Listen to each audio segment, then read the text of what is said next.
She's going 1, 2, 3. Please won't you tell me who is she? I am Jane, to call me in. To get me tea out of the weekend. Half the bottle with the sugar and the top and the 3 holes out of her wee shop. She's a fun, she's a pretty, she's a belle of city. She's going 1, 2, 3. Please won't you tell me who is she?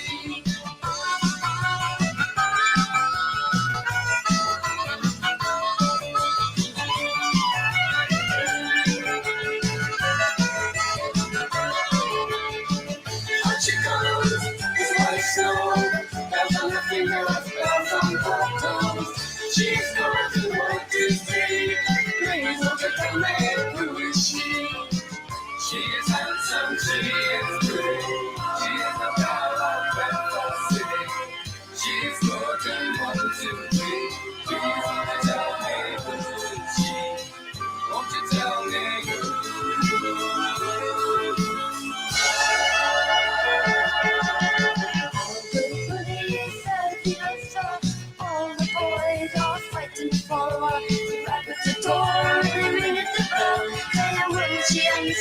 Who can tell?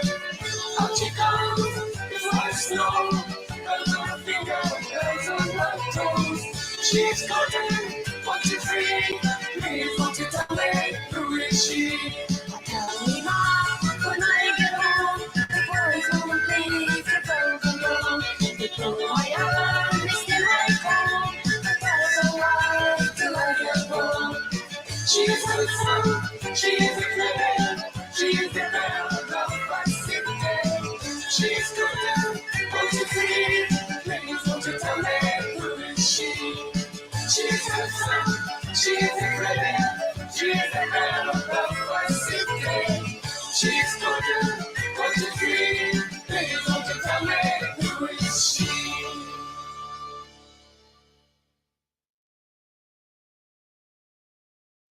And wasn't that nice? Hi guys, welcome back. Been a little while. And I want to get back into this book because we're almost done. Then I can start a new book. But before I get started, let's do some shout outs in the chat. We've got, let's see, Gregatron was first. So shout out to Gregatron. We got Tar Baby Yoda in the chat. Good to see you again today. We've got Jamie Russell. We've got Zenny. We've got a Logical Spark. And we got Nick. And we got Samuel. Dang, am I missing anybody? I don't know. Maybe. That's all I see right now. Hi, guys. Good to see you. Good to be back. Yeah, so we'll be reading again tonight from Fascinating Womanhood by Helen B. Andelin. We're on chapter 18. Shout out to my friend Macy's cool bookmark she made. I showed this to her recently and she didn't remember making it. I was like, what? But I guess it was, yeah, it was one of those things that you make like and forget about. I don't know. Anyway, this book or this chapter 18 is called Childlikeness. So I'm interested in this because obviously I think I inhabit kind of childlikeness a lot of the time, which I don't know, people are polarized about, it seems, with women. They expect us to either, be one way or the other. But I don't know. I'm looking forward to reading this anyway, seeing what they have to say. So yeah, let's get started. Childlikeness, emotions. Childlikeness is one of the most charming qualities in the entire philosophy of fascinating womanhood. There is no other quality which will do more to emphasize the human side of you. Okay. Therefore, it is extremely fascinating to men. And I have said this many a time, the little girl voice is undefeated. Am I right, ladies? Am I right? We know I'm right. Little girl voice is a winner. Baby voice cannot be stopped. Okay. Childlikeness is an extreme girlishness. It is a quality of sauciness, spunk, innocence, trustfulness, and tenderness all mixed into one. It is a changefulness of emotion from joyfulness to innocent anger. It is the charming qualities of a little girl. Vague hints are made of this adorable quality in our studies of Dora, Amelia, and Déruchette. Dora was captivating, girlish, and bright-eyed. Amelia had the tender emotions of a little child, for her eyes would quickly fill with tears. Déruchette had a childlike prattle, and she who was one day to become a mother was for a long while a child. She had the giddiness, vivacity, and teasing playfulness of a little girl. This did not mean he thought she was immature. Rather, she had childlike, charming qualities that he found fascinating. Hey, Pinocchio's helicopter. You got shared on the JLP page. Congratulations. I was like, what the? Not only did you get shared on the Hague report, but JLP shared it too. That's some awesome stuff. Okay. Too many women have a tendency to become cynical or even bitter, and they lose these more innocent traits. There are 4 ways we need to become more childlike. 1, in communicating our emotions to our husbands. 2, in asking for things. 3, in our manner. 4, in appearance. What are the emotions which we communicate to our husbands? They are anger, hurt, disappointment, sympathy, tenderness, and joy. If you want to be fascinating and solve many of your daily marriage problems, you will learn this childlike art of communication. Childlike anger, sauciness. Her very frowns are fairer far than smiles of other maidens are. What is childlike anger? It is the charming and showy anger, spunk, or sauciness of a little girl. There is no better school for learning childlike anger than watching the antics of children, especially little girls. They are so trusting, so sincere, so innocent, and yet so piquant and outspoken that they are often teased into anger. They are too innocent to feel hate, jealousy, resentment, and the uglier emotions. When such a child is teased, she doesn't respond with some hideous sarcasm. Instead, she stamps her foot and shakes her curls and pouts. She gets adorably angry at herself because her efforts to respond are impotent. Finally, she switches off and threatens never to speak to you again, then glances back at you over her shoulder to see if you thought she really meant it, only to stamp her foot in impatience when she sees that you are not the least bit fooled.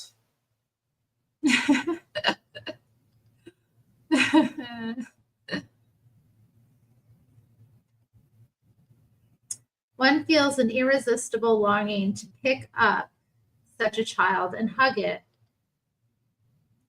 We would do anything rather than permit such an adorable little thing to suffer danger or want. To protect and care for such a delightfully human little creature would be nothing less than a delight.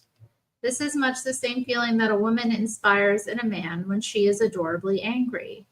This extreme girlishness makes him feel, in contrast, stronger and so much more of a man. This is why women who are little spitfires, independent, and saucy often attract men. This anger, however, must be the sauciness of a child and not the intractable temper of a woman well able to kill her own snakes. Childlike anger will not annoy a man, but will rather amuse him. Do not think, however, that we should cease trying to overcome anger. In the development of our angelic side, we must constantly strive to be forgiving, understanding, and long-suffering so that we can acquire a kindly feeling toward our husbands. But in the process of becoming angels, we are still human beings, prone to irritation.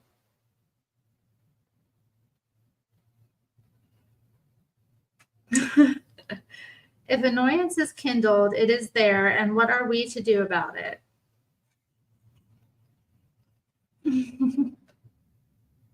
I know he didn't play the whole song. I was like, oh, he cut it off. But it's fine too. I mean,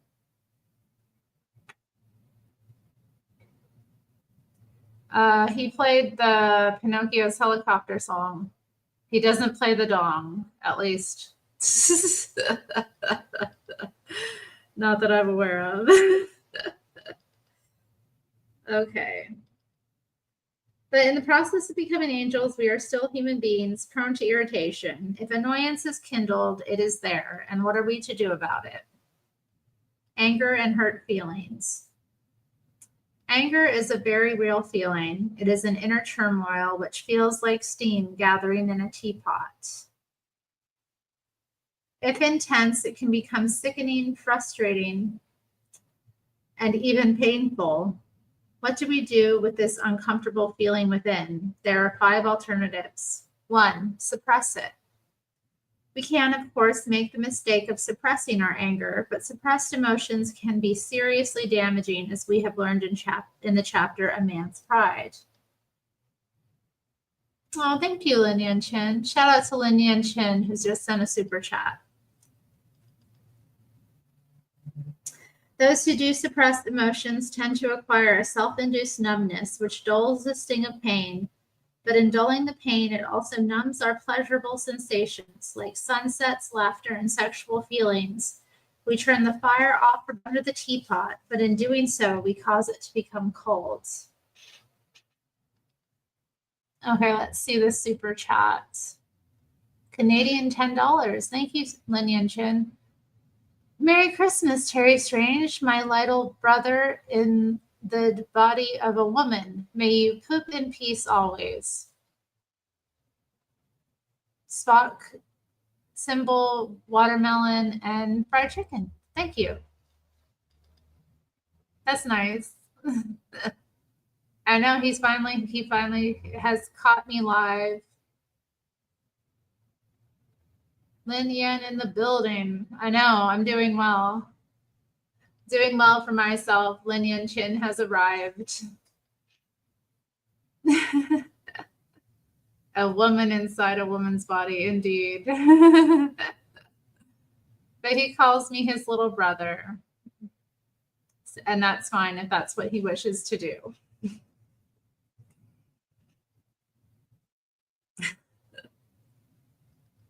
Hey, shout out to Lin Yan Chen and Skiplog, who's joined the chat now as well. Good to see you, Court. Okay, 2, release it. We can blow the lid off the teapot and release our anger by using cutting words, harsh expressions, and displaying violent emotions. This only heaps fire on the flame and can contribute to turning our love to ashes. It is not our ideal of fascinating womanhood. 3, self-control. We can tighten the lid on the teapot by counting to 10 and holding the emotions tightly within. But this only causes steam to build up pressure inside. You may be calm on the outside, but there will be an inner turmoil. Such a trapping of emotions might cause you to hold resentments towards your husband, which may last for long periods of time. 4, talk things over. We can turn the heat down a bit under the teapot and talk things over. But this is an invitation for a man to defend himself, and if he is more clever than we, as he sometimes is, He will succeed in putting the blame on us. It often amounts to a quiet, civilized argument. None of the above methods of expressing anger solves women's frustrations without causing damage to the woman, to her husband, or a marital stir. The best way is to respond with 5. Childlike anger, spunk, or sauciness. This method causes the teapot lid to gently bubble up and down on the teapot. This response is charming and a great one to bring a man and woman closer together. At times, men can be unfair, thoughtless, or criticizes her unduly. I have taught you that you must accept a man at face value and learn to understand him. But will understanding alone relieve our hurt feelings? Must we endure such mistreatment without expression? No.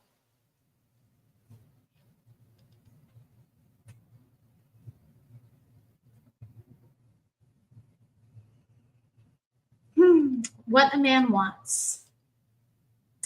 A man doesn't want a woman he can walk on or mistreat. He wants a woman with some self-respect and spunk who has enough pride to defend herself.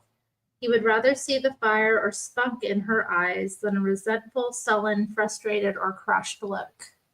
Hey there, JOJ. Good to see you. Welcome to the chat. We learned in the chapter on character that self-dignity is an angelic quality. But sauciness is the human manner in which you attempt to preserve this self-dignity.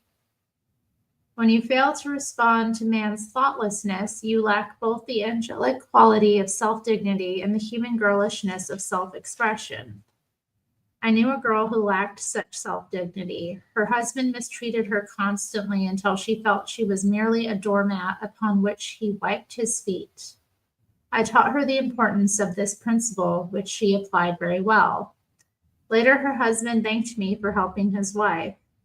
He told me that all during their marriage, up until the time I had helped her, she had been just like a little puppy dog ready to lick his hands. How to acquire childlike sauciness. 1. Pretense. The key to childlike anger is this: your anger, your sauciness or spunk must be mostly pretense. By pretense, I mean that your fiery display is on the surface. They are shallow. It is only a little act. And although there will be a showy display of emotions on the outside, there will be an inner calm, or at least a pretended calm. Try ham acting. 2. Purity of character. There must be no bitterness, resentments, sarcasm, or hatred present. If you have these feelings, you will need to deal with them. Childlikeness is not for deep betrayal or emotional injury, but for daily annoyances you might experience as the result of his thoughtlessness. You cannot appear childlike as long as ugly emotions are present. Oh, what am I reading? Well, it's in the title, but since it's not clear, we'll put up the ticker too. There we go.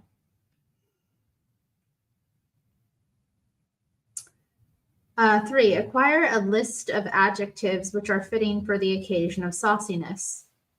Dora, in this story of David Copperfield, had this charm. She had a few pet words, such as "you cross old boy," or "you cruel fellow," or "you hard-hearted old thing," which she relied on. Be certain that the words you use are complementary to a man's masculinity. Some appropriate adjectives are brute, tough, big, stubborn, determined, unmanageable, obstinate, inflexible, unyielding, unruly, stiff-necked, invincible, hard, difficult, and troublesome. Oh, I feel like I was doing something like this with Jamie the other day. What did I called you, a cur? Hey, Tim, good to see you. How you doing? Tim's in the chat now. Ladyship, yes. You prefer ladyship. Yeah, I prefer being a ladyship as well. 4, exaggerate. You can exaggerate both his treatment of you and your threats. For example, say you are the most thoughtless man in town, or, well, so this is the way you treat your poor little wife who works and slaves for you all day. Your threats should also be exaggerated, as are those of little children who say, I'll never speak to you again, or I won't do anything for you anymore, or I'll tell my mother on you. A good illustration of using both fitting adjectives and exaggerations is found in the following illustration from David Copperfield. Dora's anger. David had criticized Dora because she didn't manage the hired help well. And because of this, one of them had stolen Dora's gold watch and fallen into further difficulty. He put the blame on Dora. The hired help was a young boy, a page, as he was called. I began to be afraid, said David, that the fault is not entirely on one side, but that these people all turn out ill because we don't turn out very well ourselves. Oh, what an accusation, exclaimed Dora, opening her wide eyes. To say that you ever saw me take gold watches. Oh, you cruel fellow, to compare your affectionate wife to a transported page. Why didn't you tell me your opinion of me before we were married? Why didn't you say, you hard-hearted thing, that you were convinced that I was worse than a transported page? Oh, what a dreadful opinion to have of me. Oh, my goodness. Jeez. If you will notice, she does exaggerate and she has her pet adjectives. Rewards. This charm of childlike anger will amuse a man and arouse in him a feeling of tenderness because of your extreme girlishness. Another reward is one which comes to you personally. You will find that many times occasions which formerly stirred you to anger now only slightly provoke you. The steam no longer gathers in the teapot, for it knows it has a means of release. You will find, if you continue, that you will cure the feeling of irritations.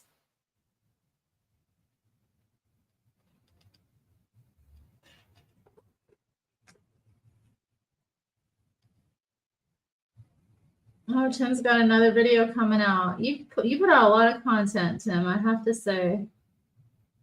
A lot of content.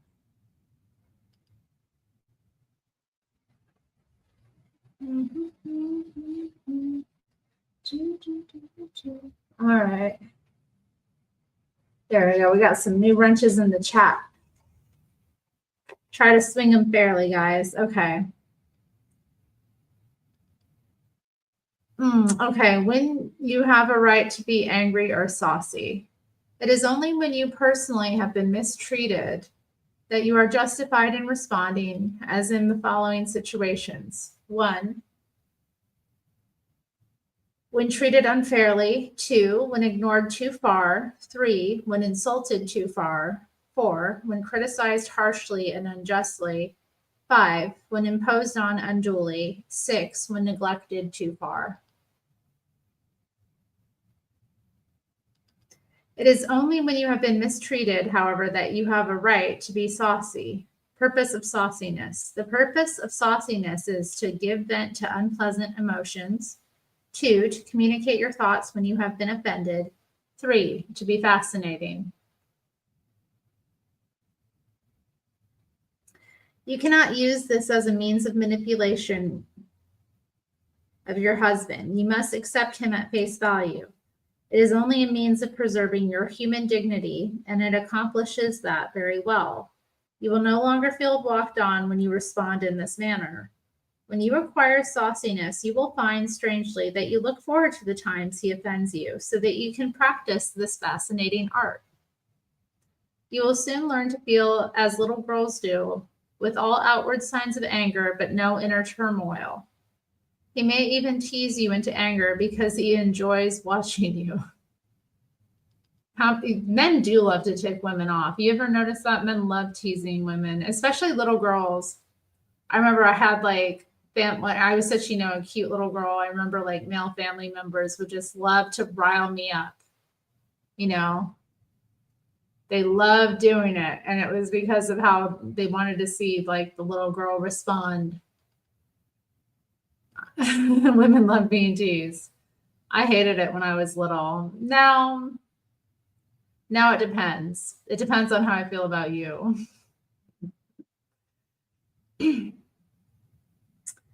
Cure for a man's bad mood. Some very fine men are sometimes grumpy or moody, but if you could understand what he suffers and why, you would be more sympathetic. He doesn't become angry without reason. You may have hurt his pride, or he might be taking issues from work out on you unintentionally. Whatever the reason, it is a very frustrating feeling.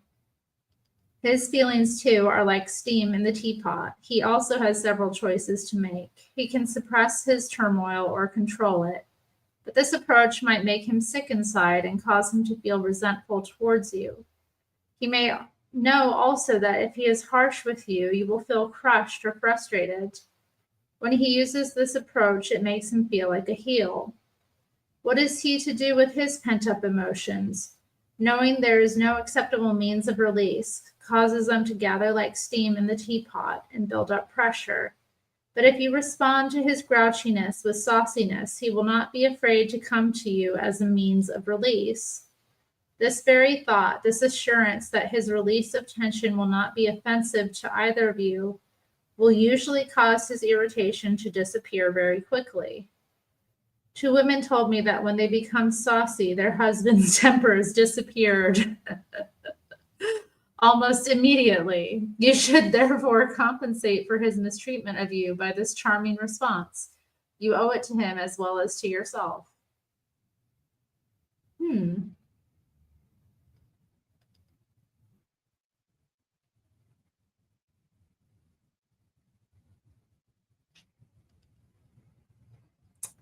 Communication. There are some women who say that they cannot acquire this childlike expression. They have tried and have become overcome with stage fright. If you find that is next to impossible, then it will be next best to talk it over. But do find some way to rid yourself of the negative emotion. It is destructive to marriage. Continue to work to understand men, and especially the chapter on sympathetic understanding. Many times when women are offended or feel neglected, it is due to their inability to understand what a man must endure in his world. Whatever you do, find some acceptable means of communicating your offended feelings to him. There must always exist a kind feeling in the ideal marriage. The woman who blows her top. Often women who have explosive tempers acquire them by the same means I have just described men do. It is a frustration which comes as an inability to find an acceptable means of expression. When such a woman adopts sauciness and learns to become charming in doing so, her frustrations will leave, as with the woman who has been suppressing them. However, if she still fails to control her long-time habit, she must work to improve her angelic side.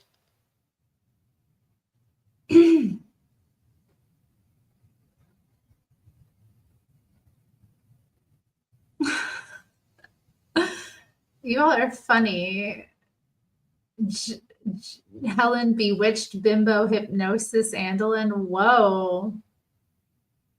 Goodness. Criticism when guilty. If a man is critical and you are guilty, it is only right to admit it.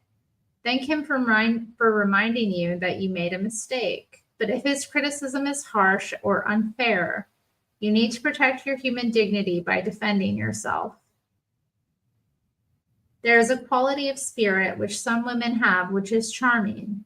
It is an invulnerability. These women have such respect for themselves generally that criticism does not harm their feelings. For example, I was in the company of a lady and her husband when he criticized her rather severely. He told her that she never cooked, sewed, or cleaned house, and that he had to hire a housekeeper to do all of this for her. Then he told her that she never even taught the children anything. But she sat there all the while laughing, and then she told him sincerely that he was entirely right, and very soon she would turn over a new leaf and improve. Girl, why? What's wrong with hiring a housekeeper? I don't know. I don't get it. What's wrong with that? Deeply hurt feelings. We have been talking about ill humor, but sometimes it is a crushing or cutting feeling of hurt she suffers. An insult may cut like a knife, and when it wields its blow, it is there. What can she do? She can, if she feels like it, respond with sauciness, but at times the cut is too deep for this method. As touched on earlier, childlikeness isn't appropriate for all damaged feelings. When deep hurt happens, you will need another approach. If betrayal or abuse of some kind is involved, you might need counseling or a serious talk with him. Always being feminine, of course. Any temper outbursts on your part will not work and might make things worse. If very serious, you might need to protect yourself physically by getting away. Rewards. Rich rewards will come to you if you learn to release unhappy emotions through childlikeness. Giving healthy vent to your feelings will make you a happier person. Remember that human dignity is a quality of character, and childlikeness is your means of expressing that spiritual quality. Therefore, it contributes to your inner happiness or your serenity, and there will be an additional reward in the tenderness your husband will have for you. By expressing yourself, you have done him a great favor. You have relieved tension in him. Therefore, you have made him happier, and he will feel affectionate towards you. The following experience was related by a friend and will illustrate sauciness.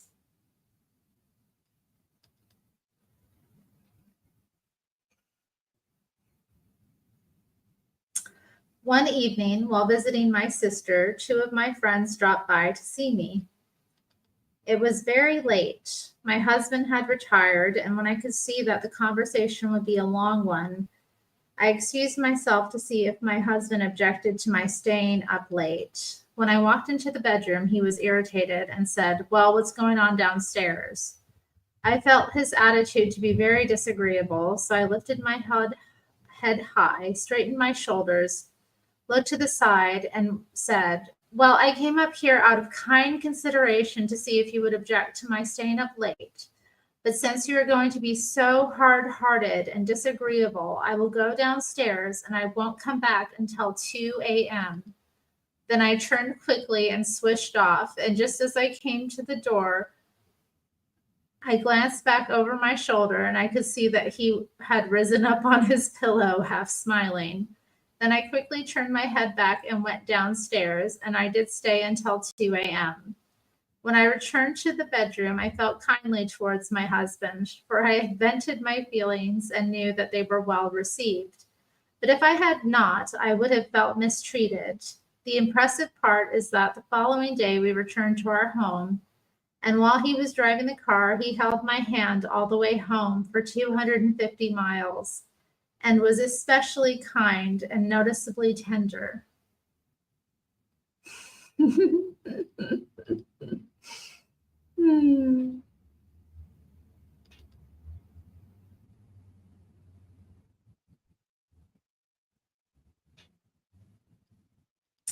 Many to whom I have taught this philosophy know the value of childlike expression.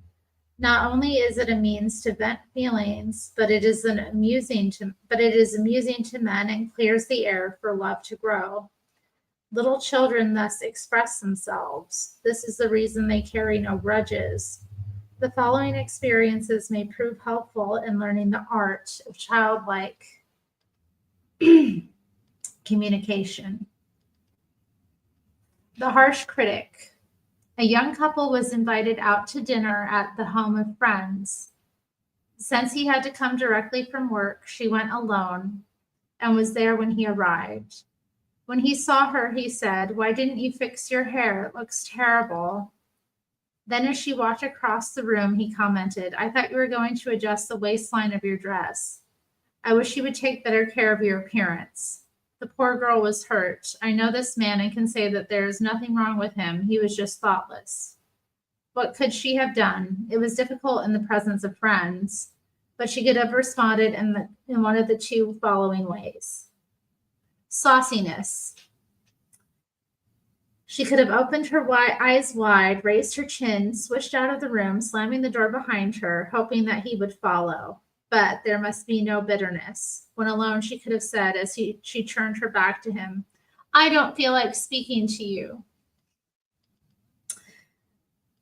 Hurt, or she could have appeared hurt with downcast eyes, chin quivering, and a tear or two, pulled out a handkerchief, dabbed her eyes a few times, and left the room, hoping that he would follow. When he tried to comfort her, she would first turn away, still dabbing her face. Note, some women might be too hurt to use childlikeness in this scenario. The woman I am speaking of, however, knew her husband's character and that he didn't really mean to hurt her.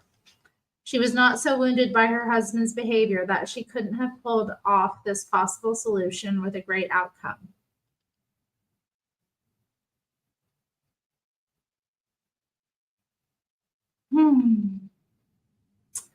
Muddy shoes. A wife scrubbed and waxed her kitchen floor, and when finished, her husband walked across it with muddy shoes. What could she have said? She could have developed the same kind of little voice a child has when its doll has been broken and said, "Oh dear, see what you've done? See what you've done?" Good acting counts. The perfectionist. Many men criticize their wives' housekeeping, meals, and home management. What can you do or say? 1. If guilty, it is best to admit it. You might say, "You are right. In fact, I was wondering how you could ever put up with it. But please be patient with me and I will try to improve." This will make him feel sympathetic and patient. But do try to improve. 2. If you are not guilty but are married to a perfectionist or a man who lacks understanding, then say, "I work and slave all day just to make you happy, but you are never pleased. Oh dear, what will I do? You knew what a dreadful girl you knew what a dreadful girl I was when you married me. I did not deceive you, sir."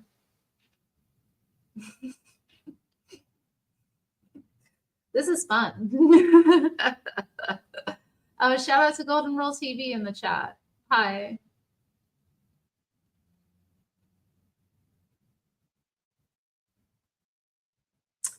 The car keys. While preparing to leave home, a woman accidentally locked her car keys inside. Her husband said, "Why do you always make such stupid mistakes?"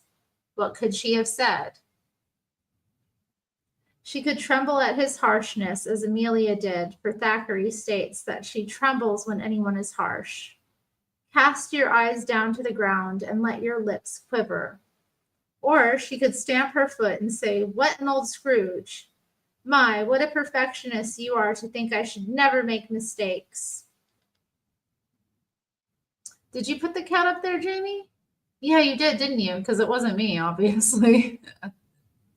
It's a robot cat, y'all. My friend Lavinia gave it to me, like, randomly one day. She insisted I take it. And there's a little button in its belly you can turn on, and then it will purr and meow. It's really weird.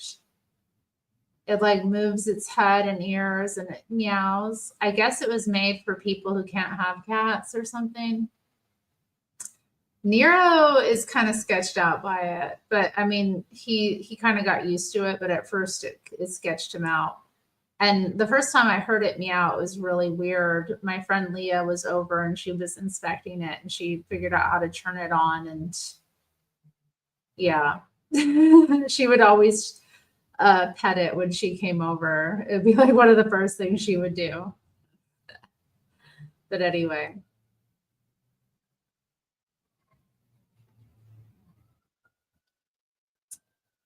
Ignored. A woman began telling her husband something she was excited about, only to find him looking out of the window with indifference. What should she do? She could stand directly in front of him and block his view. Maybe she could have patted his cheek or pulled his ears to get his attention. She might say, "Honey, you are not listening to me," or sit on his lap. Success story. Service station. While leaving a service station, a woman ran her car into a pole. The attendant was provoked, but her husband was even more irritated and criticized her in the presence of the attendant. What did she do? When they were alone together, she shook her hand, saying, "You make me so mad. You're supposed to take care of me and defend me, but you were against me. I'll never speak to you again." Her husband was very amused and said, "I guess it was worth running into it to see you act this way."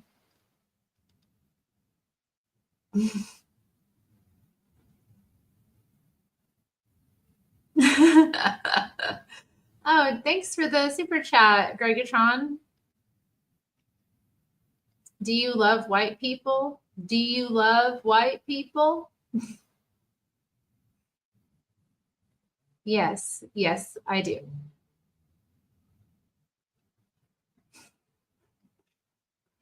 Why are y'all fighting in the chat? Come on, guys. This is a love stream. This isn't a time to fight. Oh, dang.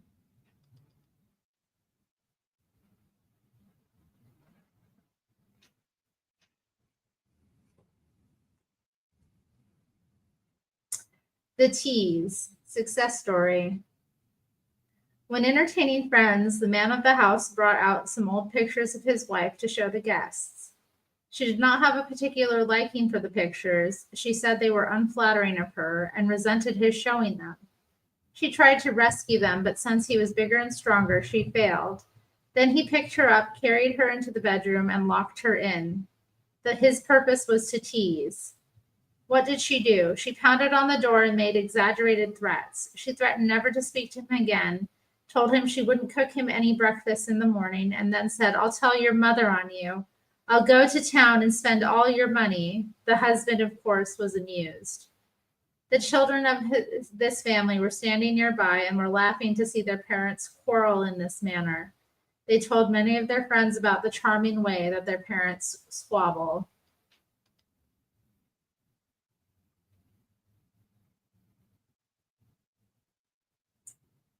Hey, Lightning, Callie, what's up?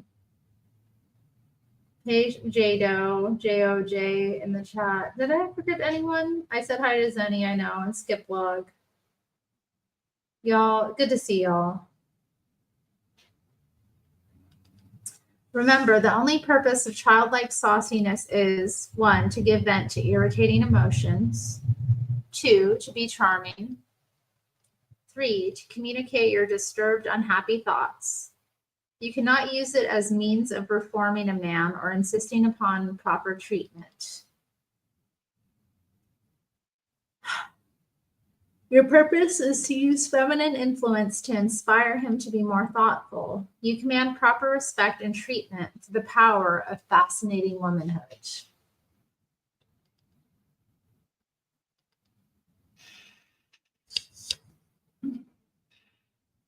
It is so dark in here. I'm like trying to figure out. I mean, that is too bright. I don't know. I mean, it's not dark in here, really. It's just the backlight, and it's staying light for longer now. Yeah, Pinocchio's helicopter, of course. Welcome to the wrench gang. You get a wrench. You get a wrench. Everybody gets a wrench. The light looks good. Turn it back on you. Not like this. I don't know.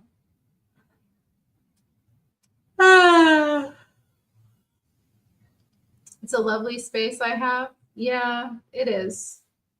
I'm grateful for it.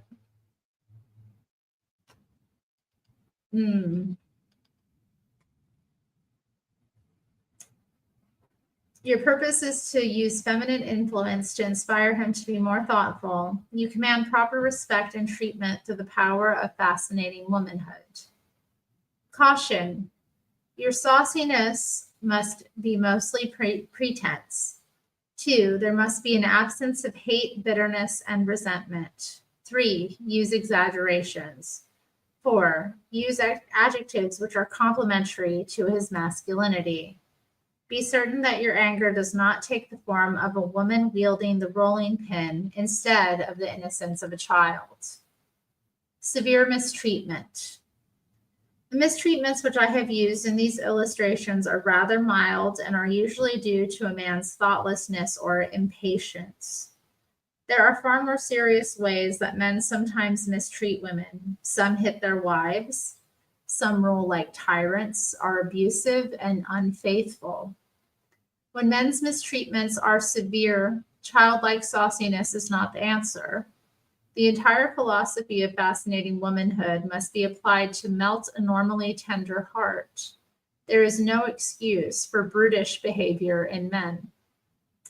This entire chapter is devoted to the study of childlike emotions, and I have thus far explained how to communicate unhappy emotions such as hurt or anger. But there are other emotions which we need to display in a childlike manner. Tenderness of emotion. The emotions of tenderness and sympathy are especially noticeable in young girls. This emotion normally carries into the adult woman and becomes a feminine characteristic. You will remember that Amelia's eyes sparkled, except indeed when they are filled with tears, and that was a great deal too often. For the silly thing would cry over a dead canary, or over a mouse that the cat had seized upon, or over the end of a novel, were it ever so stupid.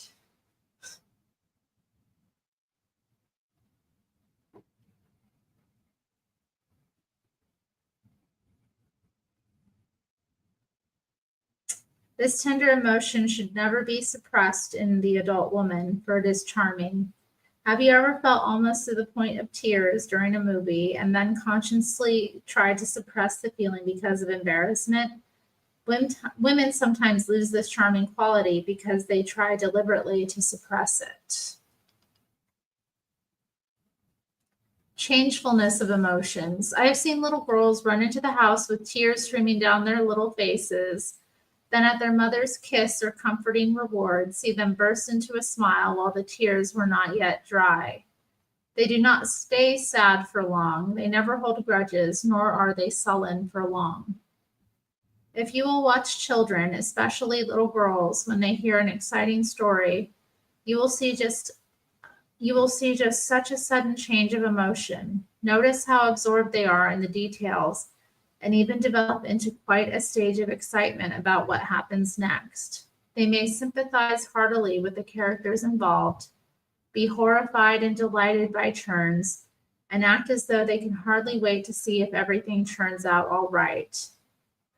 This same changefulness in woman is interesting to a man and keeps her from appearing monotonous.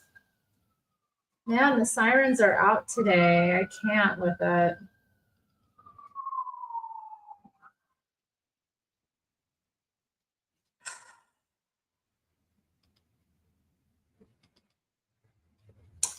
You know, I finally get to go live and it's just siren after siren. Why? Take a little break here for a moment, guys. Ugh. Is my door open? No, it's not. Does it look open? I don't think I could go live with it open. It would. I think I have done that maybe once. It's way too loud. Ugh. No, I'm beat, you guys. I had quite the week.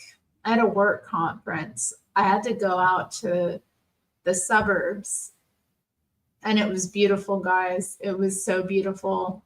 Like there were all these businesses that were open and thriving and like I mean, I don't even know how to describe it. Like nothing was boarded up. I didn't see any bums.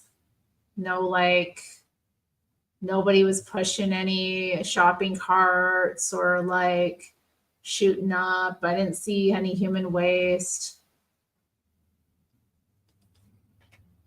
But you know what? The sidewalks were a little bit short. I did know when I was trying to get like or move around on one of the sidewalks, it was like small and I almost wheeled off of it. Like it was kind of scary. So that left a little bit to be desired, but like mostly it was just gorgeous.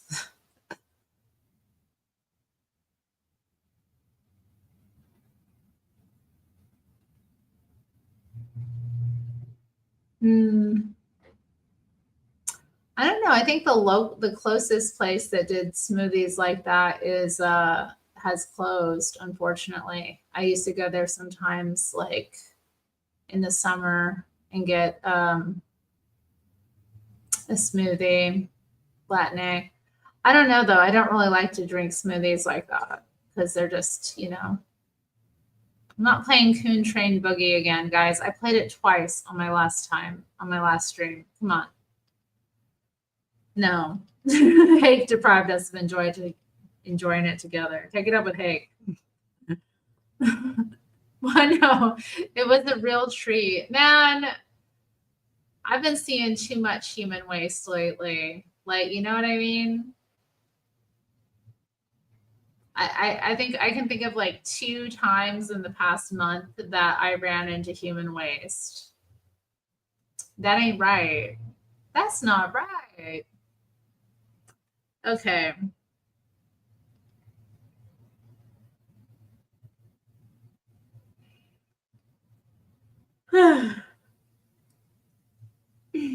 If you will watch children, especially little girls, when they hear an exciting story, you will see just such a sudden change of emotion.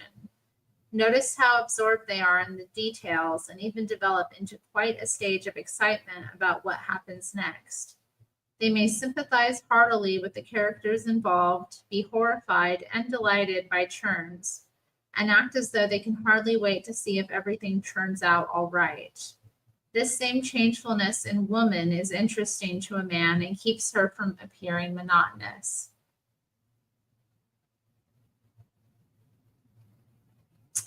Childlike joy. Still another emotion which can be charming to men is that of childlike joy. It takes very little to make children happy.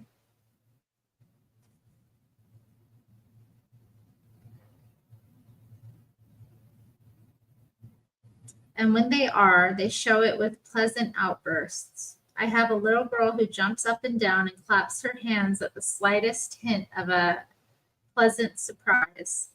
And doesn't a man like a grown up version of this response in his wife when he brings her a gift or tells her of some pleasant event to take place, or does something especially kind for her? Does he want her to respond in a passive manner, saying, "That is very kind of you, and I appreciate it very much"? No, he would much prefer that her eyes light up, her mouth open slightly, and that she act delighted. Years ago, I knew a woman whose husband left her for another woman. Many things came to light about his disapproval of her, one complaint being her inability to appreciate anything which he did for her. On one occasion, he bought her a beautiful dining set, which she accepted as though he owed it to her. When a personal friend asked her why she was not more appreciative, she said, "Well, isn't a man supposed to do these things for his wife?" Woman's eager response is sometimes a man's only reward. The women who know how to respond with delight frequently have husbands who pamper and spoil them. They often do things for them and shower them with gifts for the sole purpose of seeing their delighted response, regularly buying them things which they don't even need. But doing things for the woman he loves gives a man great pleasure. You want to do some juicing? Well, we can get out my juicer. You got to clean it up, though. I'm just saying, Jamie. Think of all the baby women with mouth ajar that this book has created. I don't know. I mean, she's right, though. Men do respond to this kind of stuff. This is like so, like, the advice is not wrong. Compared with a woman acting like giddy and excited about receiving a gift or just being like, "Oh, thank you, honey." Most men would rather see her, get a little crazy. You know, it's exciting to him. It's you know, it gives him a sense of life. It's, you know, men love feminine energy. Like they crave it, they need it, honestly. Like they can't produce it themselves, but they're delighted by it. JOJ says she's not right. It's incredibly outdated and harmful stereotypes that harm both men and women. What?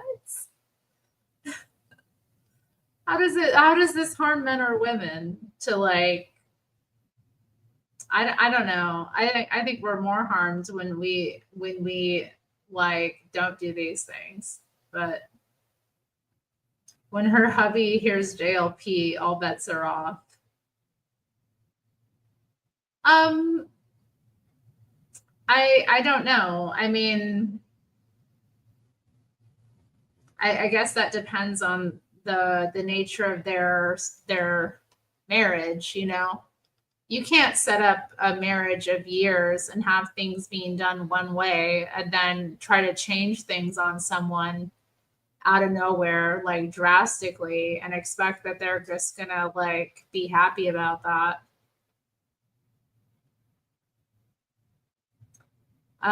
JOJ, this book is amazing. I don't agree with you at all. I'm not shrank. I naturally do a lot of this stuff because I'm a girly girl, you know. I have no problem acting out with a man. Like I don't know. None of this is shrinking myself.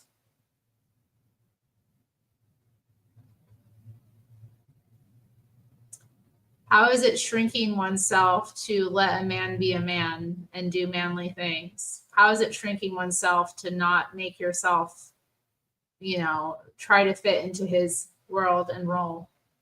How does that shrink a woman?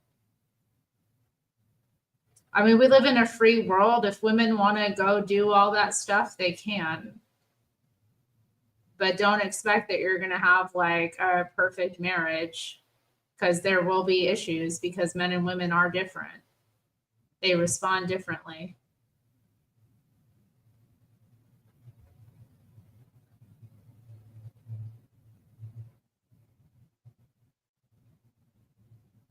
A sugar-coated cage. Well, I mean, this isn't a book for every woman. This is for a woman who wants to be in a cage. Marriage is a cage. You gonna be caged up with somebody. That's what it is. And if you want it to work, you need to do it right.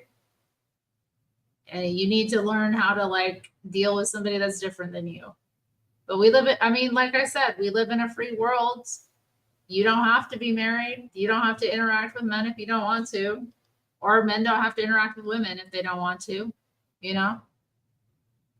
Or you can like, you know, find somebody who, you know, wants to be against all this stuff. But, you know, in my experience, those relationships between men and women don't tend to be very good because like the man resents the woman because he feels emasculated by her, and she resents him because she feels drained by him.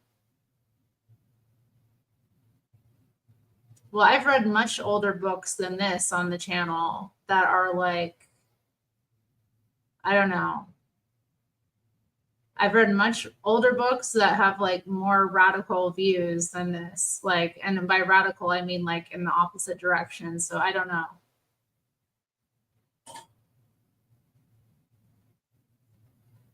Intimacy robots. You can't have intimacy with a robot. It's a machine. You can only have intimacy with another living being. But okay. Let me continue reading.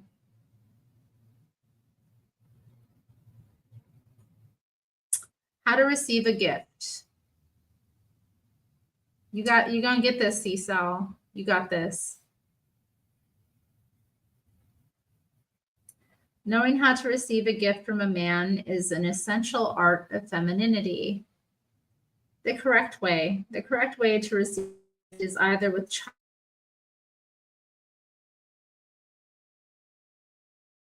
in the circumstances. Oh, what up, though, Zealot's Den? Good to see you. Good to see you. You got everyone calling me Tawi Bowie now. Why?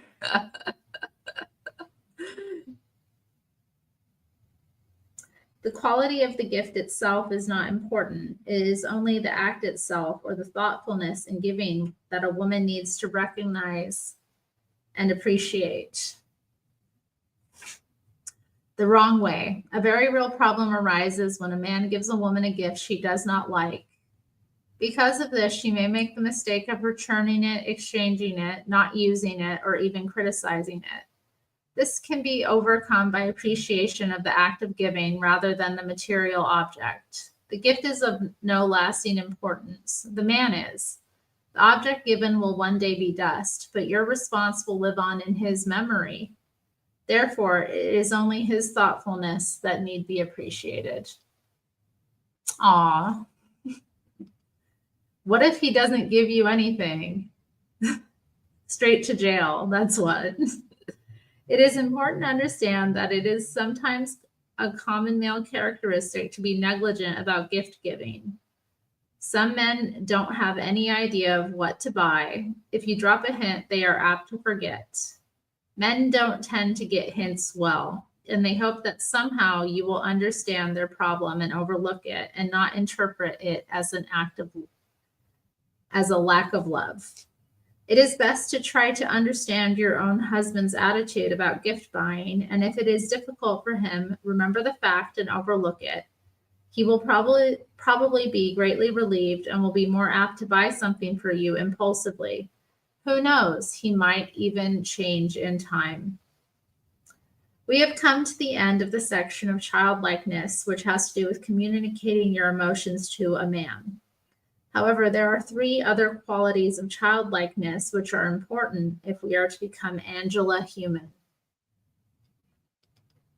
These 3 will be discussed in the following chapter.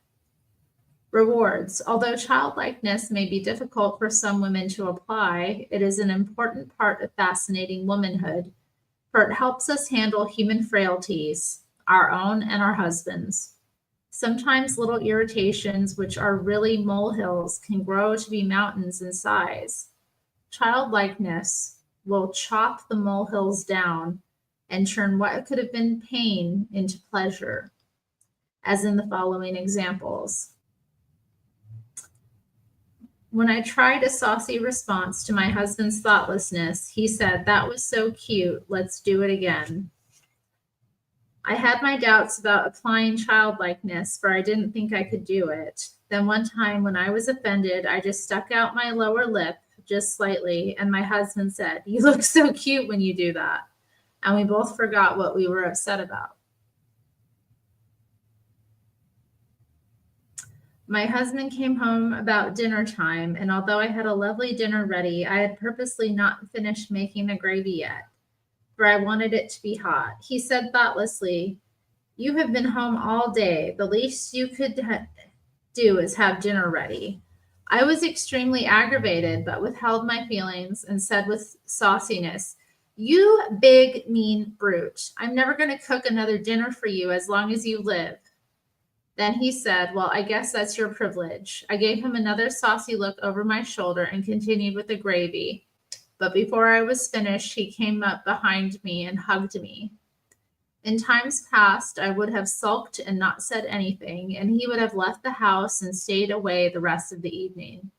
My childlike response turned what could have been a miserable experience into a pleasant evening. Qualities of childlikeness. 1. Communicating emotions. 2. Asking for things. 3. Manner. 4. Appearance. And that was chapter 18. We're going to continue on with the topic of childlikeness. It appears in chapter 19. So that was interesting.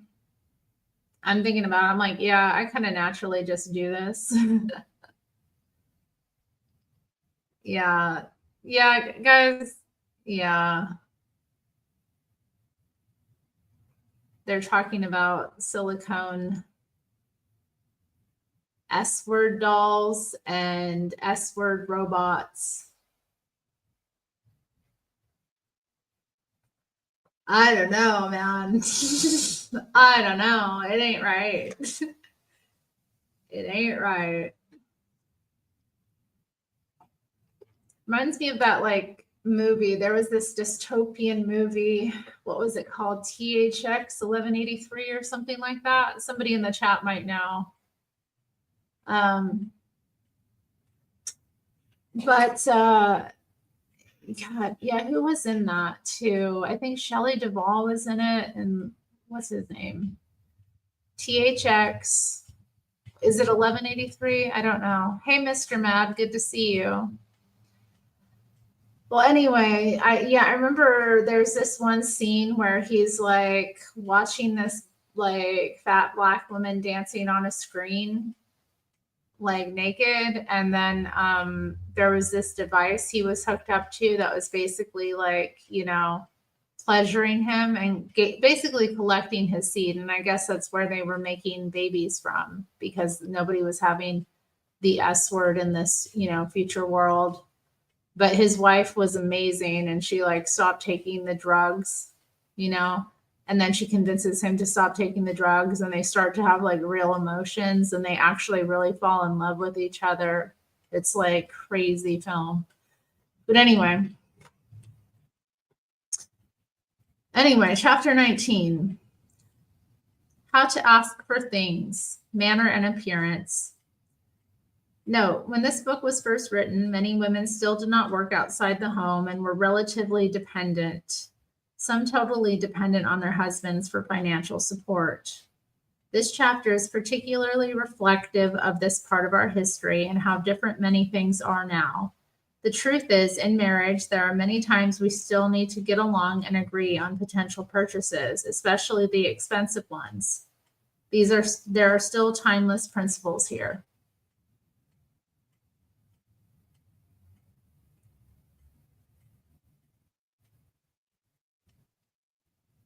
How to ask for things. It is important that you understand the proper way to ask for things. I do not refer to selfish whims, but to just desires which are in every woman's heart, which are important to her, and for which she is sometimes dependent upon her man to obtain. I refer to things she wants to do, have done for her, or places she wants to go. During an emergency, a man greatly appreciates his wife if she has the strength of character to put aside personal desires for a pressing or noble purpose. But when there is no urgent reason, a man doesn't want a self-sacrificing wife. She is his queen, and it is important that she treat herself as one. He does not want her to place her children and their comforts and whims ahead of hers, or even his own. But some women suppress their desires for years, thinking it is angelic of them to do so, and not realizing that they are robbing their husbands of experience which would make their love grow. Don't we love those whom we serve? This is noticeable in all forms of life. Women who neglect their children find love more difficult. With these facts in mind, you can see that you owe it to him and to your marriage relationship to see that you obtain your just desires. But you must know how to ask. A man is not a mind reader. The woman who asks but is refused. More serious is the woman who asks in a manipulative or unfeminine way, and because of this, her husband refuses her. Although her request was perfectly justified and unselfish, he would not grant it. Because of this, she tends to hold resentments towards him. 1. Hinting. She may ask by gentle hinting or vague suggestions, thinking that by doing so, her husband, who is supposed to adore and cherish her, will surely be anxious to please his wife and surprise her. If he overlooks it, as he often does, she interprets his indifference as lack of love. This causes her to feel neglected and resentful. She might say to herself, if he really loves me, why isn't he aware of my heartfelt desires? 2, convince. Or she might, in advance of asking, think of all reasons why she is justified in her desire. After being thoroughly convinced herself that she is justified, she takes the matter to her husband and tries to convince him. Sometimes he does give in, but not often joyfully. It is with the attitude of being morally trapped with no other alternative. But often, instead of granting her request, he tends to think of all arguments against its justification. And if the woman becomes insistent, he pushes back with equal force. Look at that sun coming through. Isn't that nice, guys? Wow. Can we get a little more of that sun, please?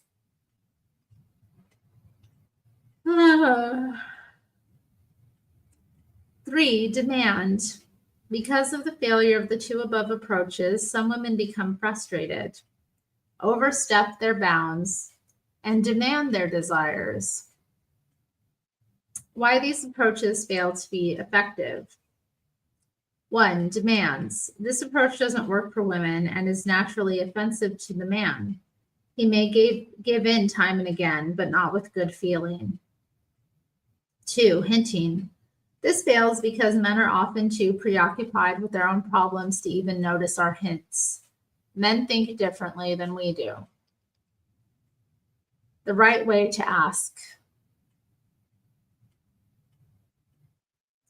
We copy the correct way of asking from little children. It is so simple that you will find it difficult to believe. Little children just ask for things. They do not justify or explain or argue a point, for they are too little and dependent. They merely ask for what they want. It is that simple. A little girl will go to her father trustfully, dependently, realizing that he has the power to say yes or no. The very question, may I please, or will you please, displays her feminine attitude and at the same time makes a man feel more masculine. In fact, he would probably feel like a heel to say no. How not to ask. Try to avoid the expressions, let's do this, or I think it would be nice if we were to do this, or wouldn't it be nice if we could build a bookcase in this end of the living room? Or don't you think we should enlarge the patio? If you are really seeking his opinion, this approach is the proper one. But if you are anxious to have your desire granted, it is a poor approach and invites an opposing view. You do not have a right to ask for things. 1, when he cannot afford it, or 2, when it is selfish. When it succeeds, if you are Angela Human, he will surely grant you your request if it is within the realm of possibility. A man will do anything he is able to for the woman who becomes his much adored wife. This is the power of fascinating womanhood. Many men have almost broken their necks to cater to the charms of femininity and have loved their wives more because of it. You owe it to your husband to see that he gives you your just desires, for he will love you more if you do. Well, this is like very true as well. And just from what I've seen, men don't love a woman they don't invest in. And that's not just financially, it's in terms of time, it's in terms of effort, actual hard work. Like the more he does for you, the more he's going to love you. The more he puts into you, the more he's going to love you. The things are very they're very strongly connected in a man. That's just the way men are.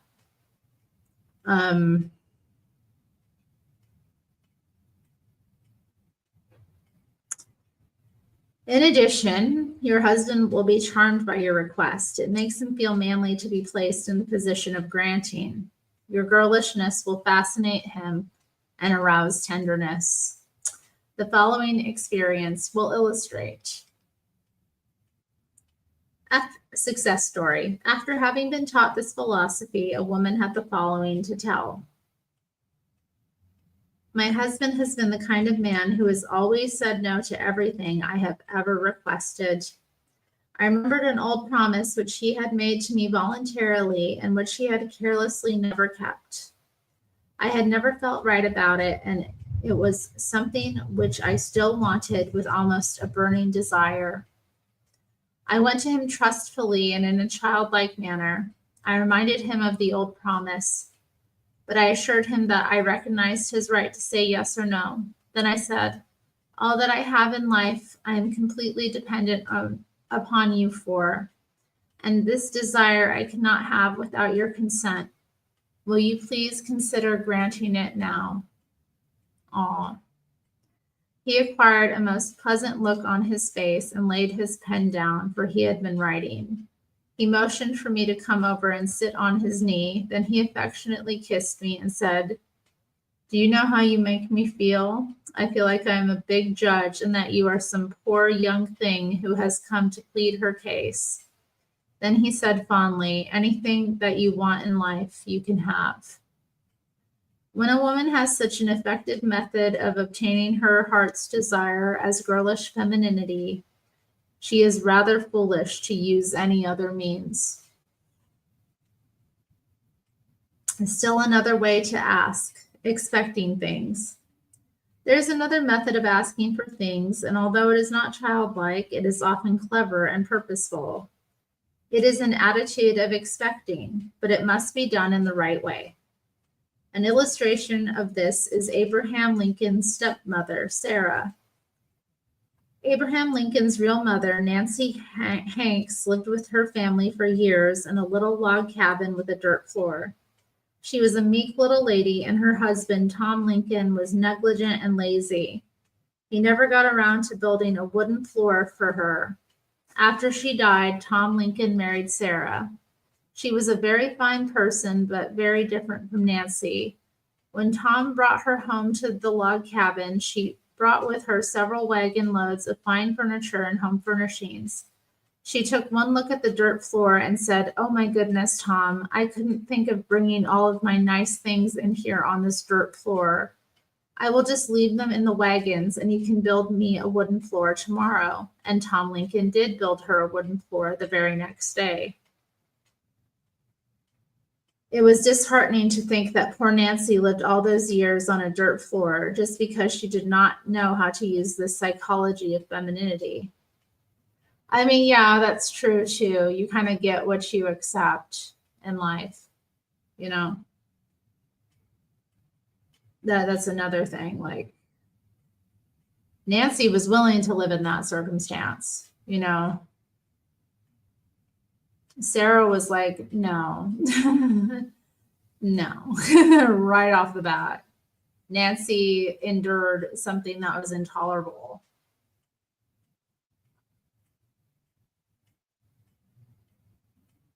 Notice that Sarah was pleasant but definite and placed a time limit on the task. With the furniture sitting outside, there was emphasis to her request, which was entirely justified. The childlike approach keeps the man in position of guide. It also allows him the joy of giving and therefore fits into our ideal of fascinating womanhood. What you cannot request. Our ideal of fascinating womanhood does not ask for love, affection, appreciation, or to be showered with attention. Hey, good night, Mr. Mad. See you around. Thanks for showing up. These things must be given freely or they are of little value. The object is to arouse in him a desire, so he will offer you these things, and the way to accomplish this is to become Angela human. The childlike manner is the motions or actions of a woman which appear in her voice, facial expressions, or any other motions in the body. Man, this light though, like that didn't do anything. Hardly. Whatever.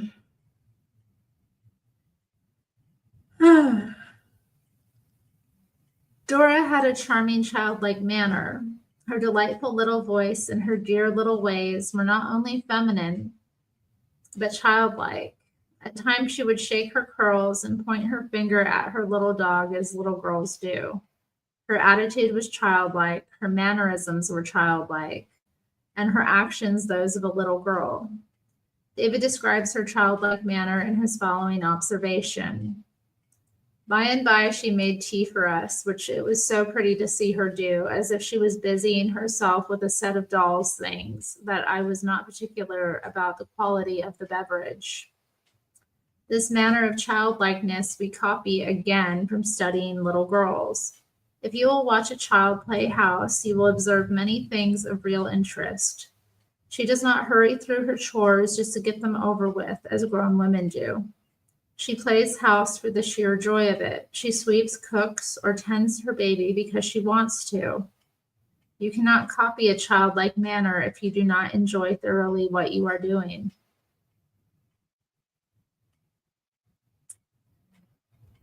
Very often, when a woman finishes a household task or finally gets her meal on the table, she heaves a sigh of relief.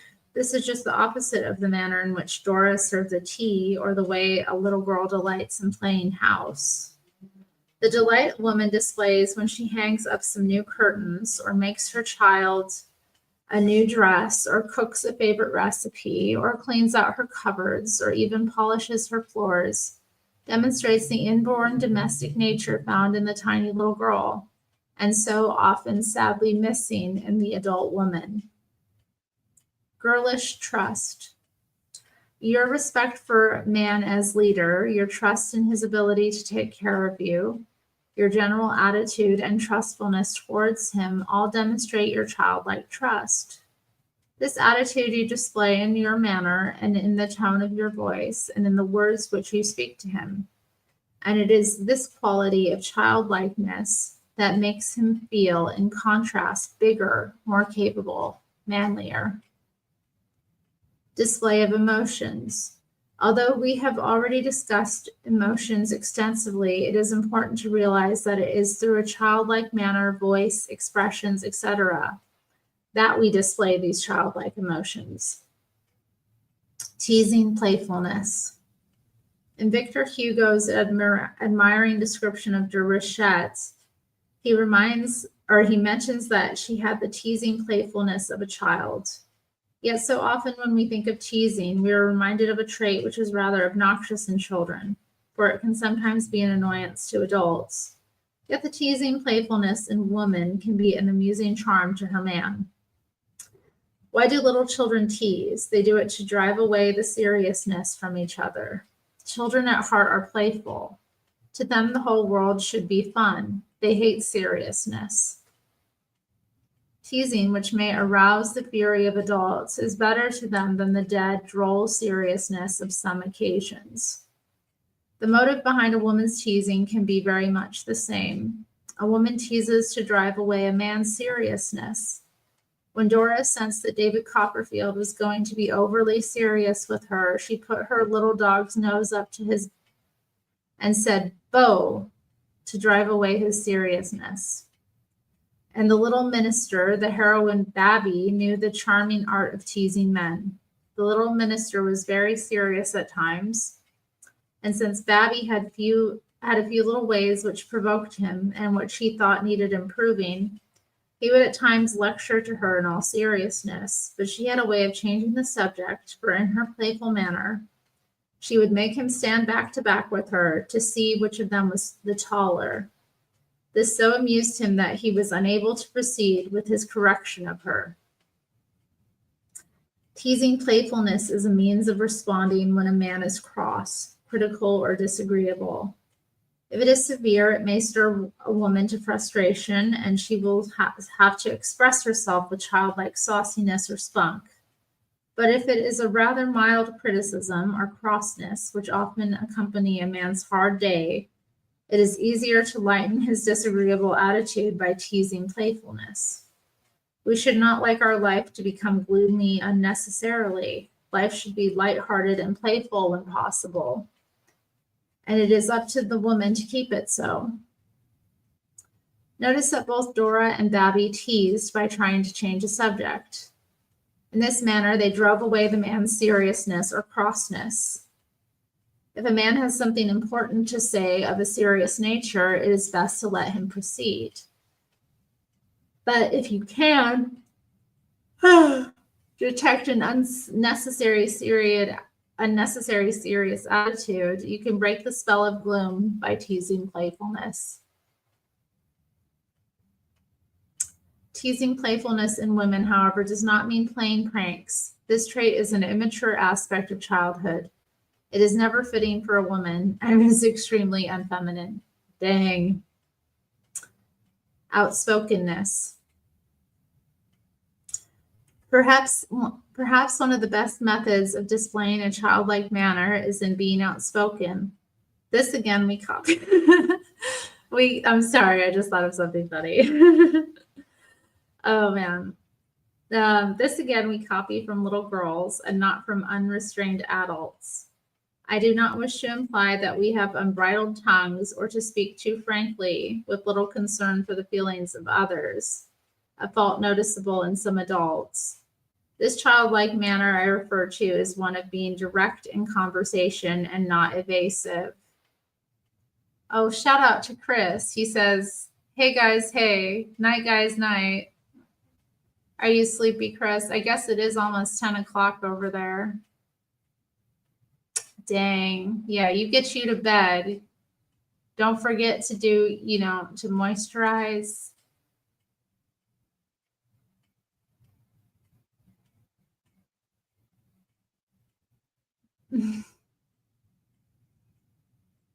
Yeah, chickens have a pecking order. That's funny. That is funny. Okay.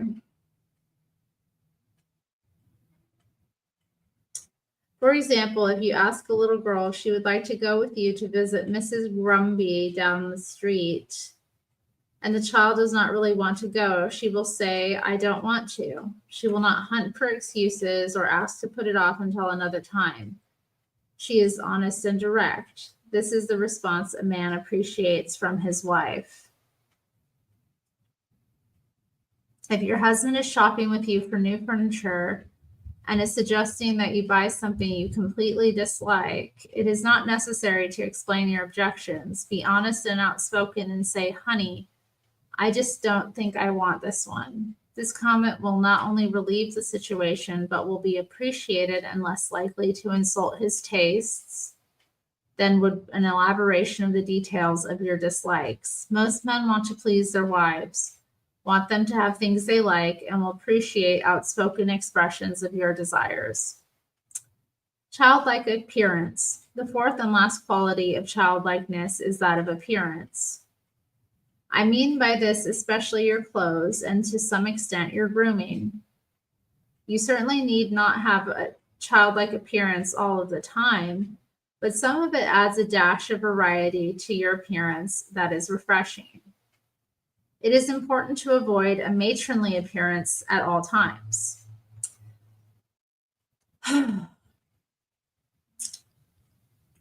What are matronly styles? Our customs have defined them, and you can easily detect them if you'll observe the clothes which older women tend to wear. Older women tend to wear shoes which have thick heels. Oh no, not the heels. This, however, is sometimes necessary, but even they could perhaps include some useful styles when they are going to be sitting during the evening. Matronly hairstyles are usually those which are out of date with the current styles. Young girls always keep up with the hairstyles of the present day. Older women tend to be old-fashioned about hairstyles and therefore appear to have lost their girlishness. Whatever your age, don't lose your girlishness by appearing matronly in either dress or grooming. I know some women in their 70s who dress as youthful as women in their 30s and 40s and achieve a charming appearance because of it. This youthful appearance also has a psychological effect on the woman in actually making her feel younger. High top bob and platforms.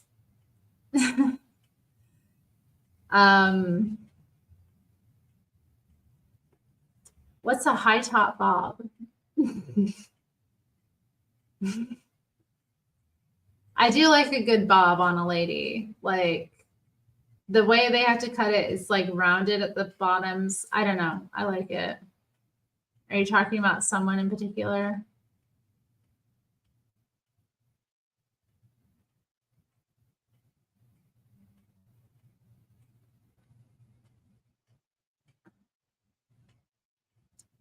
Oh, yeah. High top bun and platforms.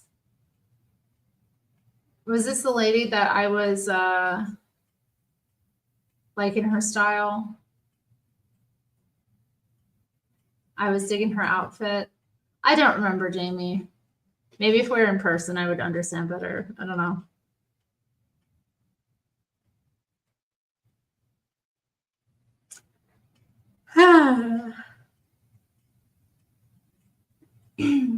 To achieve the most girlish appearance in dress, visit a shop for little girls and study their clothes. You will observe, for example, full skirts or straight skirts with ruffles at the bottom, or there will be jumpers, pleated skirts, and baby doll yokes, and lots of petticoats and pantaloons. Dresses will be trimmed with rick-rack daisies, buttons, and bows, or long streamers hanging down the back. You will see white collars, black velvet ribbons, bright, vivid colors, and strong contrasts with an occasional suggestion of humor. You will see dashing checks, plaids, and stripes, but you will also see dainty, delicate fabrics trimmed in satin and lace. Hats will either be dainty with flowers and ribbons, or they will be sailors with ribbons hanging down the back. All of their clothes are pretty to see.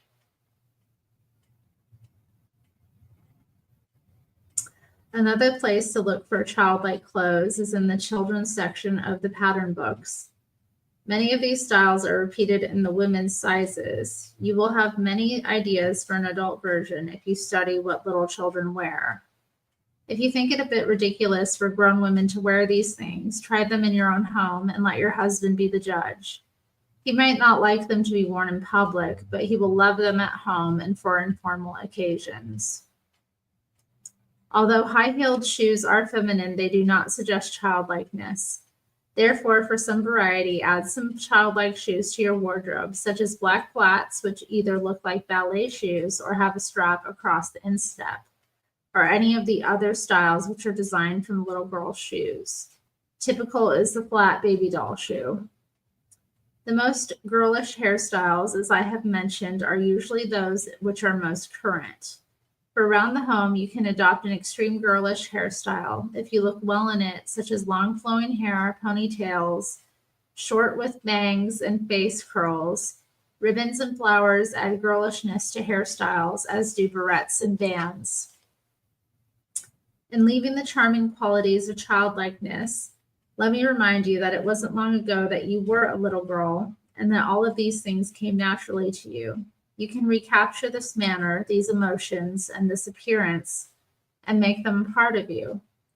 It will not only be charming, but it will be a means of communicating with man. Childlikeness will make a man feel bigger, manlier, and more like the superior male. It is this feeling which makes the quality of childlikeness in women so charming to men. You think so? I've done the like side buns a couple of times. I can't really do like the Princess Leia exactly, guys. It's just my hair's not there yet. It's not long enough for that. And also I don't really want to like pin it up the way I would need to, but I've done some side buns, or not side buns, but I've done some like, I've done 2 buns at a time, and it looks pretty cute.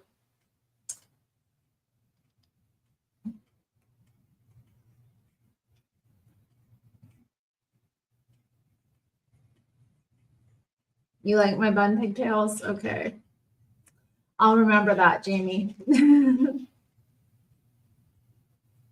Remember, if you are to be loved and treated like a woman, you must make him feel like a man. Childlikeness should not be confused with childishness, which is a negative quality.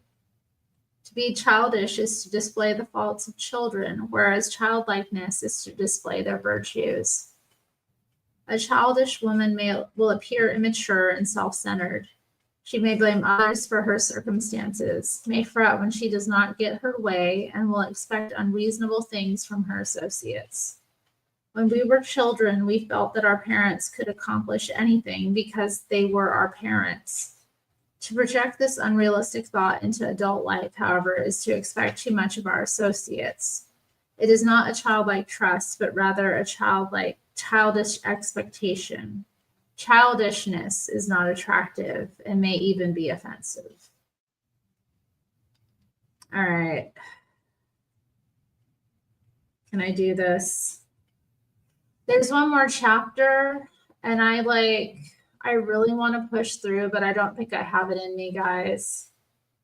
So I'm going to cut it off there, and we'll do our next, I'll try to do the next reading in the next few days. Just get it, done, and we can then discuss the book in a little more detail. But yeah, I don't have it in me to read another 20 pages. I just don't. I gotta get in the shower and get myself ready for bed. Even though the sun's still out and bright, I'm just not. I'm kind of having a rough time with the sun being out so much, I guess. It's getting a little weird on me. You like the reading-based liberal? I'm glad.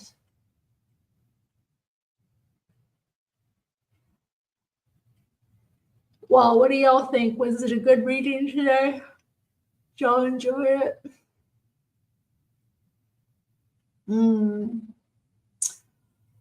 I definitely got a lot out of it.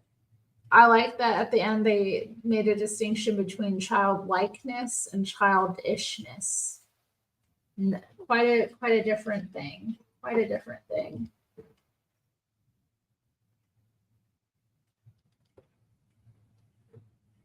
Okay, let me play you all an outro song. Something to get our feet stamping.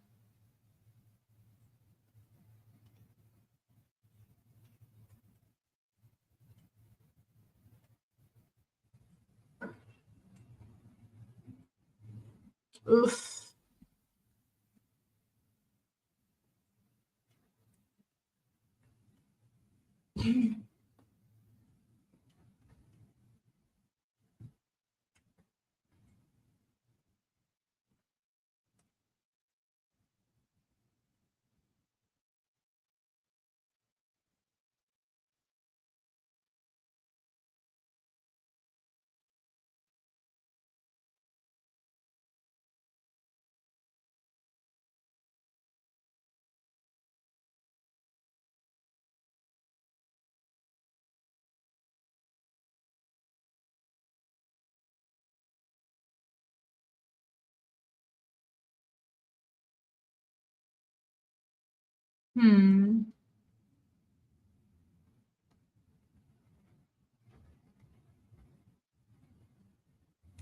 Yeah, why not do that? It just came to me what I want to play. Okay.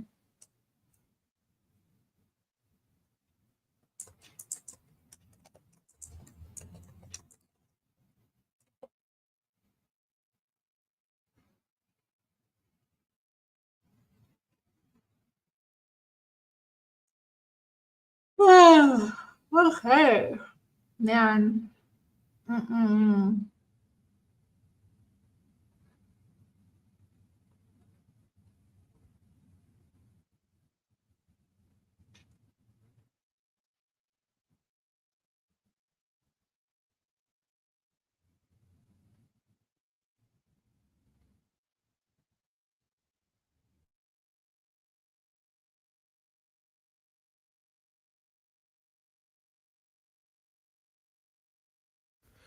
Oh, why do you catch my eye then turn away?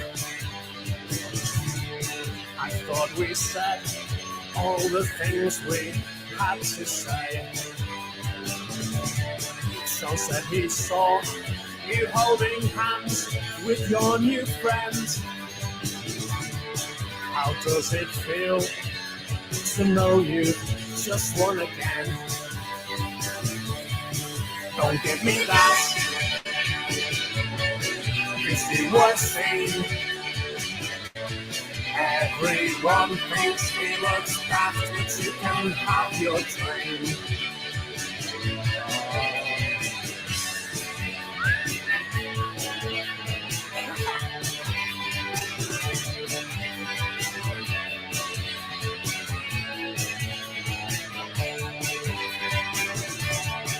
Can I keep that book of yours and maybe this one too? Oh, sure, I'll bring them round tomorrow, if that will do. Was it really full? They must have queued there 3:30. Oh, I didn't go. Was it a good film? Oh, well, that's just me. Don't give me that, 'cause you won't see. Everyone thinks he looks daft, but you can have your dream. Or you can have a dream.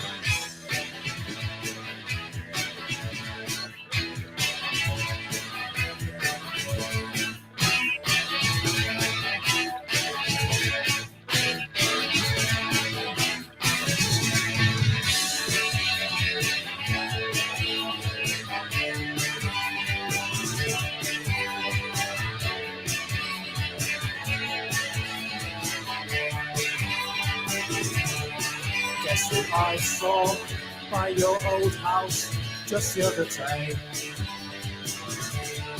That kid we used to think was mad, but now it looks okay. I think someone's here. Look out the window, I can't make out who. Oh, I'd love to stay, but I've really got so many things to do.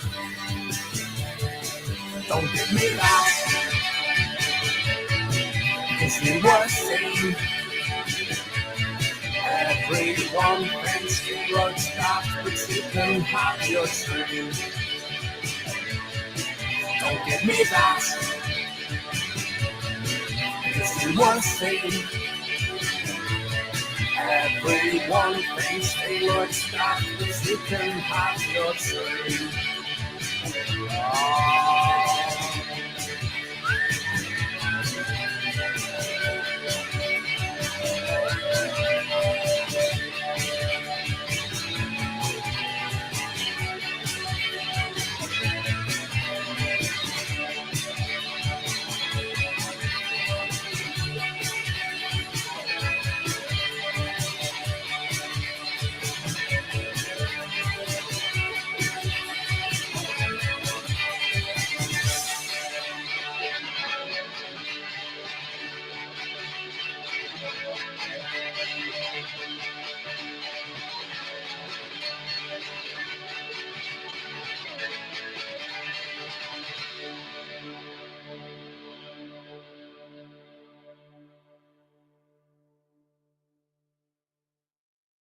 All right, bye guys.